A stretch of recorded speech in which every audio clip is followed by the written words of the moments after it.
Hey guys, welcome back to DC Extra. My name is Chris. Today we're going to be breaking down The Flash Season 9, Episodes 5, 6, 7, and 8.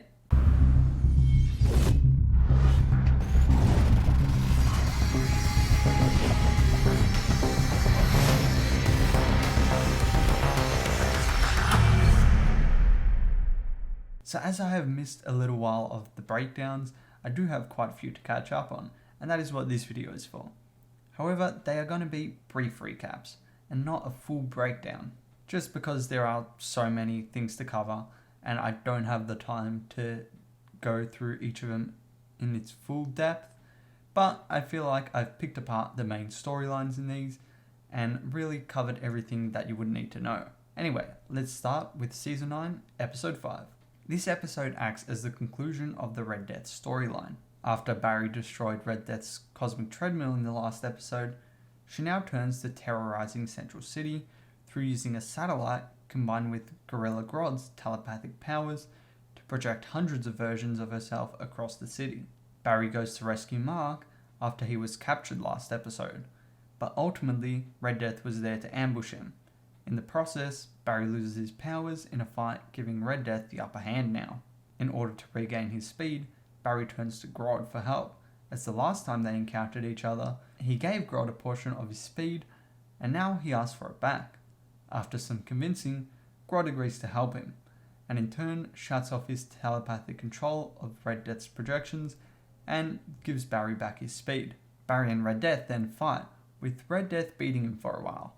However, Barry gets an assist from Batwoman, this universe's Ryan Wilder. Working together, they beat Red Death and save the city. Closing out a couple side stories, Joe decides to move away from Central City as was discussed previously, and Chester and Allegra finally get together. Also, Iris is now pregnant, which somehow Kyo knew about without anyone telling her, without anyone knowing really.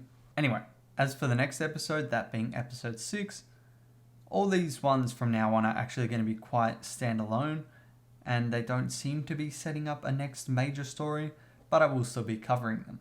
So in episode 6, we see the return of Becky Sharp, aka Hazard, from season 4, who has the power to turn things around her in her favour, aka luck powers. However, now these powers seem to be used against her, and the bad luck that would be inflicted upon others is now affecting herself. Cecile and Allegra attempt to discover why her powers are playing up and clear her name of a crime she didn't commit. They eventually discover that her engagement ring had a stone that turned her powers against her, and once they removed it from her finger, her powers returned to normal and everything turned out okay. Additionally, throughout the episode, Mark was trying to get Keone to discover what kind of powers she has, thinking that her powers would mimic frost. In doing so, they discover that Keone is not a meta, but also not a human, which is incredibly weird to me. Next, with episode 7, this episode is probably my favourite of the standalone ones because we see the return of Dreamer from the Supergirl series if you're not familiar, and in this episode we see Iris and Dreamer stuck in a dream due to them needing to work out their respective issues. Iris was dealing with coming to terms with how an article she wrote will apparently win her a Pulitzer, but due to knowing this ahead of time due to Barry's time travel, she got extremely overwhelmed. Meanwhile, Dreamer was dealing with attempting to level up her powers by trying harder to control them. But as she learnt towards the end of the episode, all she needed to do was give up control. Through most of the episode, Mark and Keone hung out, with Mark trying to get Keone to enjoy things that he and Frost used to do together. However, once Keone found out his intentions, she was distraught. This eventually led Mark to realising his own grief and leaving Central City to deal with it on his own. Now moving on to episode 8, this is the last one to be released currently, and probably the most underwhelming in my opinion. Not to say it wasn't interesting, but it didn't really fit into the final season. Anyway, thoughts aside, this episode focused on Barry and Iris, along with some city inspectors being trapped in the speed lab, due to a time traveller bringing a stolen device into the room. For the majority of the episode, they are trying to escape, and eventually find out that one of the city inspectors was really the time traveller disguised, and after talking to her they convince her to travel back to the future and return the device, which fixed the timeline in the process. As for a side story, we see Allegra and Chester having relationship issues.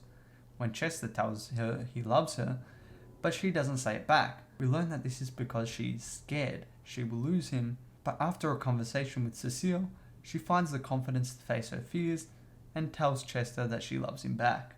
Anyway, that is the end of these episodes, and the trailer for the next one is already out, so go check that out if you want to, because it really looks like it's going to be a big episode, with the return of Oliver Queen, aka the Green Arrow. We do have a few weeks before that episode comes out, so until then, that is it for today, so I hope you did enjoy. If you did, please consider leaving a like and subscribing for more content like this. But until next time, this has been Chris, and I'll be seeing ya.